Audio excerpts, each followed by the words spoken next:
Another poem by Dickinson is titled "There Is No Frigate Like a Book." It's also 1263 if you look the poems up by number. There is no frigate like a book to take us lands away, nor coursers like a page of prancing poetry. Again, Dickinson uses what we call hymn meter here, the alternating lines of 4 and 3 iambic feet as we go through the poem. But looking at the content, there are a few words in here we may not be familiar with because we don't use them so much in modern times, but they would have been very familiar to readers of her time. A frigate is a sailing ship, a rather fast sailing ship. And so this first line, there is no frigate like a book to take us lands away, what does she mean by that? Well, a frigate, a sailing ship, would take time to get us from one place to another. If we wanted to see what Europe was like and we lived in America, we would have to sail over there, and that would take quite a bit of time in her time period, certainly.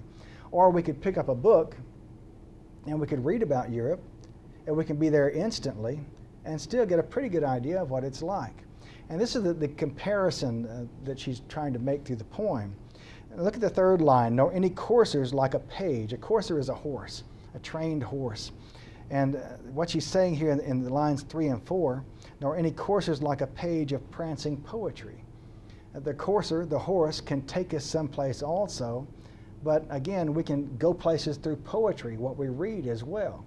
And so notice how she uses in that fourth line the term prancing to go with poetry, which links us back to the idea of the courser or the horse. A prancing poetry, just like we'd have a prancing horse. So she ties this together very well. But in both of those, the first 4 lines, we have some very clear comparisons between methods of getting places and then getting to that same place through reading, whether poetry or books or whatever it might be. The last half of the poem, this traverse, this travel, this trip, this journey, may the poorest take without oppressive toll. What does she mean there? Well, if you take a ship, that frigate, for example, someone's going to want to charge you a fare, a fee for taking you from point A to point B. If you don't have the money, you can't go. But here, we can check out a book from a library, very often at no cost if you have a local lending library, and that book then can take us to this place through the pages that we read without it costing us anything.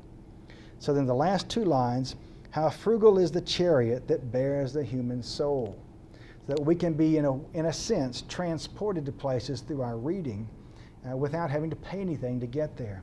And this, I think, she saw as a really beautiful thing. She lived a relatively reclusive life, of course. She didn't travel a great deal. She tended to stay, even in her hometown, tended to stay in her own house most of the time. So we can imagine that she must have done a lot of reading.